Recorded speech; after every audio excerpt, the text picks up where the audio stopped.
Someone just tried to use Chat GPT as proof that Jesus couldn't speak Latin. No, I'm gonna just show you out of the video. Let's roll my intro. Even when you feel low, you can still go. Even when you feel slow, you can still go. Even when there's no hope, you can still go. I never answer to no, man, I still go. Go, go, go, go, go, go, go, go, go, go, go, go, go. What language was the New Testament of the Bible first written in? Can you please answer in one word? Hi, Lily J. Greek. Oh, so Jesus spoke Greek? No. Wait, so who wrote the Bible? Disciples. Oh, so all the This is already mad ignorant. disciples spoke Greek. No. What language did they speak then? Aramaic. Huh? How are the Gospels written in Greek then? Can you please explain? The most logical explanation could be that the New Testament was written decades after Jesus by early Christian communities and not by direct eyewitnesses. Okay, we get it. This is You made already an entire ignorant. career out of This is already ignorant. reading Chat GPT and then pretending that it's spitting out unbiased facts. Really cute, but let's cut through the nonsense and set the record straight. First century Judea wasn't a linguistic bubble. It was a cultural crossroads where Aramaic, Hebrew, and Greek were all in play. Greek in particular was the lingua franca of the Roman Empire, the go-to language for trade, politics, and cross-cultural communication. Stanley Porter, a leading scholar on this topic, argues that Lower Galilee, where Jesus spent most of his life, was the Palestinian region most heavily influenced by Greek.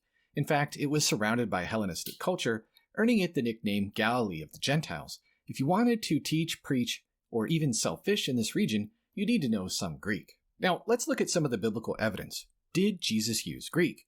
The Bible itself gives us a lot of clues. For starters, Acts 6:1 makes a key linguistic distinction between Greek-speaking Jews and Aramaic-speaking Jews. This wasn't just a diaspora thing. Even in Jerusalem, Greek was widely spoken. Also, when Jesus' family fled to Egypt to escape Herod, they didn't land in an Aramaic-speaking bubble. Greek was the dominant language there. There's also the trial before Pilate. When Jesus speaks with Pilate, there's no mention of an interpreter. Pilate wouldn't have spoken Aramaic, and Jesus clearly wasn't speaking Latin.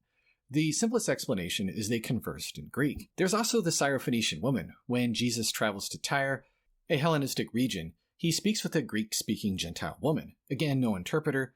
This suggests that Jesus used Greek directly. The disciples. Several of Jesus' disciples, like Matthew the tax collector, would have needed Greek for their work. Fishermen like Peter, Andrew, and James and John likely used Greek when selling fish in the marketplaces. Let's not forget John 12:20 through 23, where Greeks approach Philip, a disciple with a Greek name. It's really not that hard to put two and two together. I'm not going to lie. It's just mad ignorance at that point. And he involves Andrew, who also has a Greek name, to take the request to Jesus. Even the crowd in John 7:35 speculates that Jesus might go and teach the Greeks, implying that he could. The Bible's clues are compelling enough, but they're not all that we have. Archaeology and historical records back up the widespread use of Greek in first century Judea. Greek writing, like papyri from the Judean desert, shows Jews using Greek for everything from contracts to letters to religious texts. We also have Jewish literature. The deuterocanonical editions to Daniel are written in Greek. And the original Daniel includes a few Greek words as well. Works like 2nd Esdras and Judith survive mainly in Greek, reflecting Jewish use of Greek for composition and preservation. There's also inscriptions. Porter points out that the most reliable clue about the language spoken by everyday people comes from funerary inscriptions, which show Greek was widely and consistently used in Palestine, especially in Galilee. We even see Greek inscriptions on Jerusalem synagogues. Now, critics love to say the disciples were illiterate nobodies. There's no way that they wrote Gospels in Greek. Really? Let's fact check that for just a second. Mark worked closely with Paul, a Greek-speaking globetrotter. Luke was a doctor, he traveled with Paul, and was probably a Gentile. Matthew, as we said earlier, was a tax collector dealing daily with Roman officials and Greek-speaking traders. John, though a fisherman, came from a family wealthy enough to afford hired servants. He could have had access to scribes, and his Greek shows clear Aramaic influence, simple syntax, limited vocabulary, and the heavy use of chi, like the Aramaic vav. Porter concludes that the evidence overwhelmingly supports the idea that Jesus spoke Greek, at least on occasion, even if it wasn't his primary language. Here's the real irony. Muslims often ask, why are the Gospels in Greek if Jesus spoke Aramaic? But guys, the Quran has the baby Jesus speaking fluent Arabic, a language that didn't even exist in Jesus' time. So what seems more plausible? A first century Jewish teacher using Greek, the global language of his day, to reach a broad audience?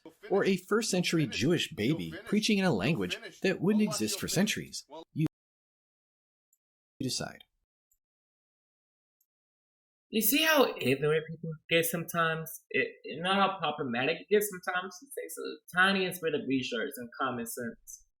But I really do hope y'all enjoyed. This is a short video because 5 minutes.